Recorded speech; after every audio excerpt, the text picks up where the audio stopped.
Hello and welcome to Byju's Exam Prep IAS. Before we start with our today's analysis, a quick gentle reminder. Byju's Exam Prep IAS is now on Telegram. If you have not yet joined the channel, please do join so that you get all the current affairs related updates. Let's get started and look into the first article. The first article says FOMO strikes ULFA youth. Let us try and understand what is this article all about. The article here is speaking about one of the insurgent organizations called as ULFA, which stands for the United Liberation Front of Assam Independent. Who are the members? Why did it come into existence? United Liberation Front of Assam was formed in 1979 by Bhimakanta Burgaon, Rajiv Rajkhanna, Kolab Barwa, Samiran Gogoi, Pradeshwar Gohai at Rankar in Sibsaga to establish a sovereign socialist Assam. So its major objective was to establish a sovereign Assam with an armed struggle to form what is called as the socialist Assam. So basically its objective was attainment of Swadhin Assam or independent Assam, and it did not want to have any type of conversation with the government of India but only wanted to establish a sovereign independent Assam. In order to execute this plan, ULFA had clearly partitioned the political and the military wing. Paresh Purva headed the military wing as the outfit's commander-in-chief. Arvind Rajko was the head of the political wing. Now, how did the money come to the organization? In order to run an organization, what you require is the constant supply of the finances. How did the organization get these finances? What they engaged is in violent activities. They disrupted the communication and they attacked economic institutions that were present in Assam. They also engaged in kidnappings for the ransom and even targeted government officials. They took over the resources of the state and ultimately they were able to get the finances to run their organization. They did also establish training camps as well as sanctuaries in Nagaland as well as in Arunachal Pradesh. They also had their members in different countries as well. One was in Bhutan, second was in Bangladesh, third was in Myanmar. So they had a cooperation with their member people in some other country and also in some other states in India as well. In the past, ULFA had also stated that it had established ties with the Nationalist Socialist Council of Nagaland back in the year 1983, and it also had connections with Myanmar based KIA as well, so that they would be able to get their finances. In order to root them out, in order to bring this organization to an end, what we had is the Government of India, which took up couple of operations as well as the actions. The Government of India classified this organization as a terrorist organization and banned it under the UAPA. So this action was the major action taken by the Government of India. So under UAPA, they were banned as the terrorist organization. The Government of India also started offences against this organization. Some of it included Operation Bajrang in 1990, Operation Rhino in 1991, Operation All Clear 2003, and Operation Rhino 2 led by the Indian Army. So all that they were able to do is bring an end to this organization by killing these people who were going against the country. In fact, we also cooperated with other countries as well. One such operation is Operation All Clear, which was a military operation conducted by the Royal Bhutan Army Forces against Assam separatist insurgent groups in the southern regions of Bhutan between 2003 and 2004. It was the first operation ever conducted by the Royal Bhutan Army. In 2011, we also had a major crackdown on ULFA, and this was from Bangladesh. We did have good cooperation with Bangladesh, and Bangladesh was also able to eliminate these insurgent organizations from their country. Now, what we have to look at is why were the youth attracted to this particular organization? Whenever you look at an organization, insurgent group, they have a specific goal. What was the goal of this ULFA? This was to establish an independent sovereign Assam. Many youth were inspired by this. They were also inspired by Marxism as well. They were also inspired by Assamese right to self-determination, which they wanted to establish as Swadhin Assam or the independent Assam. So they were inspired by this idea of self-determination of establishing Swadhin independent Assam, which is why number of youth started moving towards this insurgent organization. Added to it, when you look at the state of Assam, few individuals back then were unemployed. So unemployment, corruption in government machinery, influx of illegal migrants, dominance of non-Assamese in the business sector, there was perception that the Assamese people were being exploited and all the natural resources were taken away, and they also felt that there were large-scale human rights violations committed. As a result, all these youth who did not know the reality, who did not know what were the schemes and government programs that were created for the welfare of the youth, were ultimately guided towards this organizational coach. But over a period of time, with government welfare schemes and programs, and also getting to know the reality of this organization, there was drop in the public support and the youth stopped going towards this insurgent group. So what are the various reasons as to why there were a number of people who dropped out of this particular organization? One was the criminalization of the ULFA cadres. When you look at this organization, the idea was to establish sovereign independent Assam and also determine self-determination for an independent Assam. But over a period of time, this particular organization started interfering with the affairs of the people, and at the same time they engaged themselves in criminal activities against their own people, and they also had connections with some other organizations which were detrimental for the people of Assam. So one, they were engaged in criminal activities. Two, the original intent was changing and getting diluted over a period of time. And three, they had cooperation with some other terrorist organizations not belonging to India. And this whole idea of independent sovereign Assam was diluted over a period of time, which is why people who initially supported this idea of self-determination felt that these people are moving from their prescribed path and they are engaging in criminal activities. So the criminalization of the ULFA cadres was the first major reason as to why people started moving away from this organization. The second is change in policy regarding the illegal Bangladeshi immigrants. One of the primary reasons why this organization was also created was to prevent some of the illegal Bangladeshi people from entering Assam. So this was one of the initial ideas as well. But over a period of time, they started convincing the people of that particular region that since these people have become the part and parcel of the society, we have to start accepting them as our own people. So all those people who were against illegal immigration, whosoever it is, were not happy because there was a change of policy by this organization. This organization was originally against the illegal immigrants, but over a period of time, they changed their policies, started asking the people to accept these people as part of their society, which was once again not liked by number of people. Third is they said that English would be the link language of the Swadhin Assam. Originally, the idea was to promote Assamese as the language which could be the link language for the entire sovereign Assam. But now they started saying that it will be English, which was once again not liked by people who were culturally close to the Assamese culture. So these are the possible internal reasons as to why these people started losing hope on this organization, and ultimately they started tilting towards the government of India's welfare schemes and programs. This is on the internal front. On the external front, there was something else that was happening as well. There was positive diplomatic and political progress with Bangladesh. As we discussed, we had the Sheikh Hasina government. Sheikh Hasina government had very good relations with India. In fact, she also helped India to eliminate all these forces from Bangladeshi soil. So these people who were hiding in Bangladesh, they had couple of criminal organizations which were supporting them. Ultimately, all these organizations were neutralized. So what we see is the friendly government of Awami League led by Sheikh Hasina who helped us, and all these forces which are hiding in Bangladesh were eliminated. And we also discussed about the Bhutanese army as well. Their operations did also help us, and ultimately these people's support and their cadre strength was decreasing over a period of time.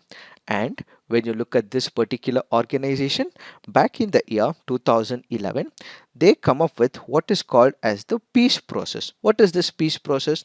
There were two groups that were split in 2011. One is what is called as the pro talks, that is that particular group of members within ULFA who wanted to interact with the government of India. Then you had another group which was anti talks, which means they did not want to talk with the government of India but wanted to continue with their organizational struggle. So those set of people who came up with this particular idea that they have to establish peace and tranquility with the government of India and also work within the contours of the constitution and the legal system, they were what is called as the pro-talks people. But there were another set of people who completely opposed. They did not want to interact with the government. They did not want to have peace and tranquility. That is what is called as anti-talks, and these are the people who were later went on to become what is called as the ULFA independent.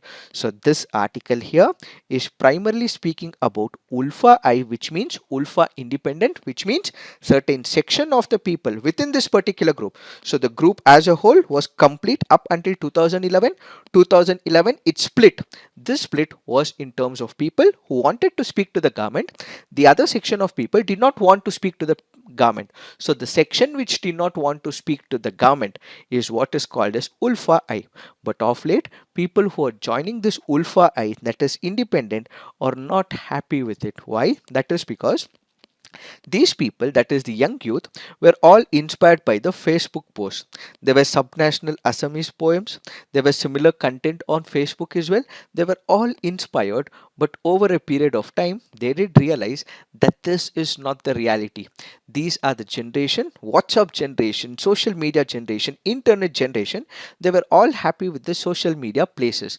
They were all happy in accessing the internet. But once they went up to this ULFA independent organization, they were not able to access the internet. They were not able to access the social media.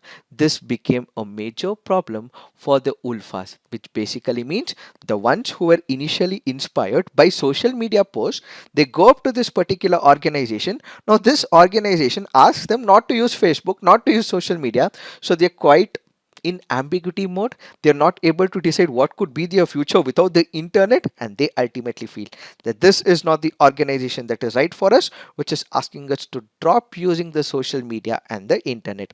There were also differences with lower rank leaders of the outfit and their tendency to treat them as slaves. So the higher leaders were treating these lower cadre members as slaves, and at the same time they had to be in forest area. They were not getting enough amount of economic resources. They were not getting food at times as well. This made the youth who had once got inspired by the Facebook post to come back, and that is the reason their cadre strength is decreasing. Then there was also improved connectivity as well. The government also realized the loopholes in the system. It started providing welfare schemes and programs. There was massive development in all those remote areas as well. Unemployment, which was one of the major reason, was also supported by the government, and ultimately occasional courses, coaching classes to prepare local boys from underprivileged families for admission to the top colleges was also taken by the army as well as by the government of India. All this meant that the cadre which was inspired by the ULFA and its objective ones is now decreasing. They do not want to move towards this organization, and ultimately what we have is reduction in strength of the members of the ULFA I. It is this that we have to understand with respect to this article. Now let's look into the next article. This article says the challenges of quantum computing. The article here is speaking about the advantages, the challenges of quantum computing. When we speak about quantum computers, it has the ability to take the advantage of quantum physics, and as a result, they are able to solve some of the complex problems in the society which the conventional computers may not be able to solve. So they are making use of the principles of quantum physics applied to quantum computing so that some of the existing problems in the society are all addressed. So we have number of companies which are engaging their manpower into the quantum computing. We also have countries as well and their governments who are putting up a lot of money and finances to make sure that there is quantum computing investments. And at the same time, in 2021, the Indian government launched a mission to study quantum technology with an allocation of 8,000 crores. The army opened a quantum research facility in Madhya Pradesh, and the Department of Science and Technology co-launched another facility in June. So this article here is primarily speaking about the applications of quantum computing. First, we have to understand the difference between the traditional conventional computing and the quantum computing. When you speak about quantum computing, it calculates with qubits which can represent 0 or 1 at the same time. But when it comes to the classical computing, it calculates with transistors which can represent either 0 or 1. What do we mean by it? When you look at the conventional computer, its value is 1 if a corresponding transistor is on. So if the transistor is on, it will be 1, but if the transistor is off, it will be 0. The transistor can be in one of the two states, either it is on or off, it is 1 or 0, but it cannot be both. But when it comes to the quantum computing, yes, it can be both 0 and 1 at the same time. It could be a particle like an electron. Some information is directly encoded on this particular qubit. If this electron spin is pointing out, it means 1. If the spin is pointing down, it means 0, and it can be both as well. So the major difference of the quantum computing versus the classical computing is that there is a proportionality or the probability in quantum computing, but that is not in classical computing, where it is either 1 or 0 in the classical computing, but it can be both 0 and 1 when it comes to the quantum computing. When it comes to the power increases exponentially in proportion to the number of qubits. In the quantum computing, power increases in a 1:1 relationship with the number of transistors in the classical computing. When it comes to the quantum computers, they have high error rates and need to be kept ultra cold. That is, the temperature of these systems will have to be monitored and have to be kept at a constant temperature. But classical computers have low error rates and can operate at room temperature. So remember, this is another challenge as well as disadvantage when it comes to the quantum computing. When it comes to the quantum computing, they're well suited for tasks like optimization problems, data analysis and simulations. Most everyday processing is best handled by the classical computers. For complex kind of work, what we require is quantum computing. For minimal role, for minimal work, what we can still make use of is the classical computing. So what are the benefits of quantum computing? So when we speak about these quantum computers, they will be able to understand some of the complex data. They would be able to perform some of the daunting variables and potential issues, and ultimately they would also be able to optimize questions much faster than the classical computer. So as a result, they can be used in healthcare as well. How does quantum computing help in the healthcare? Quantum computing allows all the healthcare providers to simulate complex molecular interactions at the atomic level. It does play a significant role in the medical research as well as the medication development. So it can be used in R&D, where in the healthcare sector. Quantum computing can also be used in finances as well. Let's say, for example, we have the financial analysts who rely on the computational model that help in building the probabilities, assumptions about the way markets and the portfolios will perform. So quantum computers could help these by getting the data more quickly, running the forecasting methods far more efficiently, and accurately weighing conflicting possibilities. So it would be able to understand the market conditions which is required for the finances. Quantum computing is also used in the artificial intelligence. They have the ability to read massive data, stimulate some of the complex problems, quickly solve optimization problems, and ultimately get the attention for applications within the artificial intelligence. Google, for example, is developing machine learning tools that can combine classical computing with the quantum computing. Then we have quantum computing, which can also be used in the logistics sector. These quantum computers are good at optimization of numbers. A complex optimization problem that would take a supercomputer thousands of years to solve could be handled by a quantum computer in just a matter of minutes. Then we have quantum computing in agriculture as well. Quantum computers could boost agriculture by helping to produce fertilizers more efficiently. Nearly all the fertilizers that are currently being used in agriculture around the world happens to be ammonia. The ability to produce ammonia more efficiently would mean cheaper, less energy intensive fertilizers, and this can be efficiently made use by quantum computing. Quantum computing is also used in the national security as well, where governments around the world are investing heavily in the quantum computing research initiatives, basically to bolster their national security. And finally, these computers can also make high encryption, and it is good at cryptography as well, and ultimately the data of these information can also be safeguarded as well. These are some of the advantages when it comes to the quantum computers. However, there are some challenges as well. One is to do with algorithm creation. What exactly happens? For every type of computation that happens on the quantum computing, it needs to write a new algorithm. So quantum computers cannot work like the classical computers. They need special algorithms to perform tasks in the environment. So algorithm creation will have to be done periodically. Then we have to keep these computers at low temperature, which we have discussed, and these are not open for the public.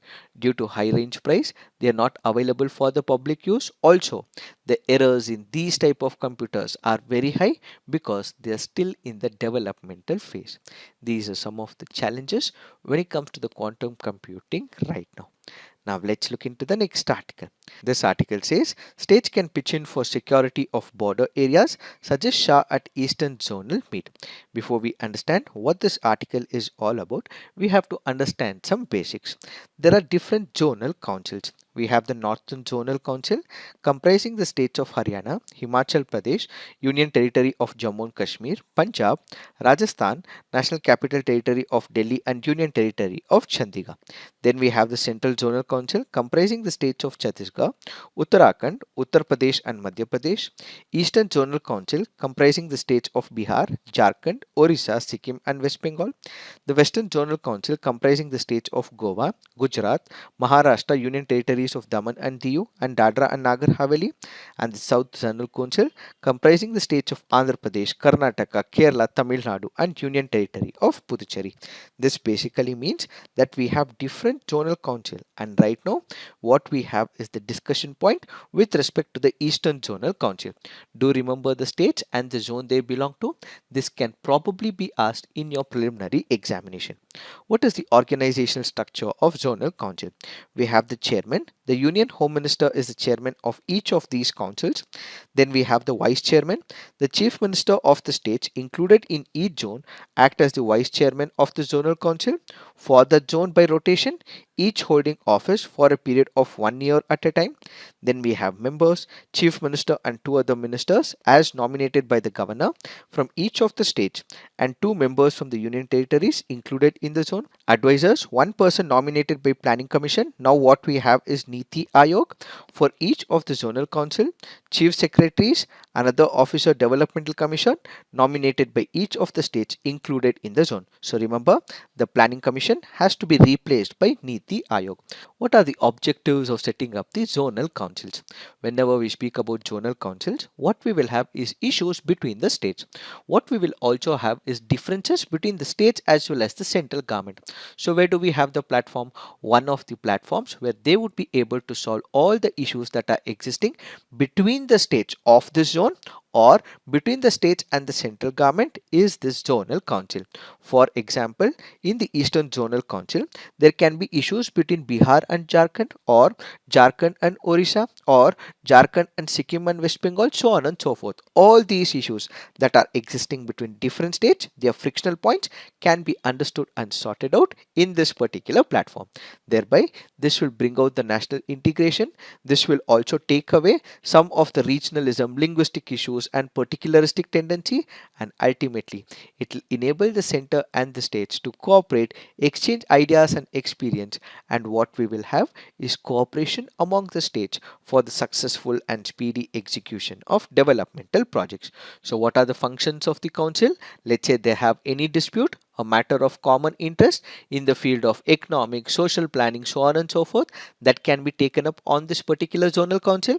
If there are disputes, linguistic, minorities, interstate transport, anything else, this can also be discussed, and any matter connected with the reorganization of the states or any other issues, all these functions can be taken up as part of the functions of this particular council. What is the context?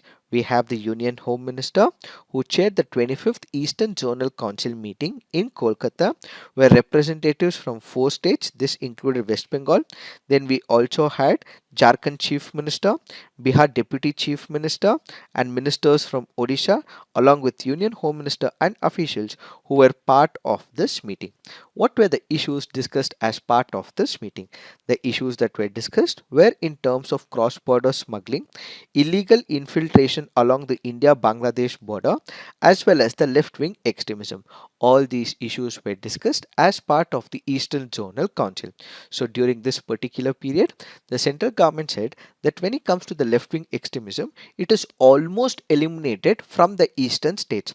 So, he went on to say, since it is almost eliminated, please continue with this particular moment. If you need any other assistance from the central government, we are ready to provide the assistance. But meanwhile, since it is almost eliminated, ensure there is continuity of the elimination of the left wing extremism. He also went on to say that states have the responsibility for the security of the border areas along with the border security force. So ensure the states also provide cooperation to the central government, is what is this article all about. Now let's look into the next article. This article says what is causing delays and chaos at Delhi airport. Over the past few weeks, there have been delays and long queues at the Indira Gandhi National Airport in New Delhi, prompting Minister of Civil Aviation Jyotiraditya Scindia to step in to initiate corrective measures. So what are the reasons for overcrowding? There have been long queues at the entry places. That is because of multiple reasons. What are these reasons? One, for the last 3 years, what we have witnessed is the COVID period. Many people did not travel to India, but now there are vacations in the Western countries, in USA, UK, so on and so forth in December. So they have taken up their leaves, they have come down to Delhi, or they might be going back to Western countries as well. So during this period, what we have seen is excessive number of people. So December has witnessed a record number of air travelers. That is because they did not travel in the past 3 years. Now what we have seen is large number of people traveling because of the COVID restrictions that are taken away. Second, when you look at Delhi, there are large number of flights and passengers that have grown exponentially. So people who are approaching Delhi airport have increased. The number of people who take up aircraft travel have also increased as well. But at the same time, the infrastructure that has to be exponentially increased has not happening. So people who travel by aircrafts have increasing, but the infrastructure which was supposed to have increased, that is not exponentially increased, is the second major reason. The third is what we have is X-ray machines, door frame metal detectors, and the man force that is required to keep a check on the security related issues. That is ideally supposed to have been increased as well. Even that is not increased. So these are the major reasons as to why there have been increasing cases of people who have to wait in the long queue for moving in this airport. Added to it, what is being done to fix these issues? One, there is deployment of additional systems and manpower. There have been more X-ray machines that have also been placed. The total number of total security lanes have also been increased as well. And at the same time, the automatic tray retrieval system was identified as a major source of clogging as well. These were also increased, and the requisite staff numbers have also been increased over a period of time to ultimately reduce the queue in Delhi. It is this that we have to understand with respect to this article. Now let's look into the mains practice question. United Liberation Front of Assam Independent is fast losing its cadre strength. Comment. What is quantum computing? How is quantum computing used across industries? So please write all your answers on the comment section. If you wish to upload an image, please also upload an image on a Byju's free IAS prep website. You would also be able to discuss on our website as well. So this is it for today. Thank you for watching. All the best.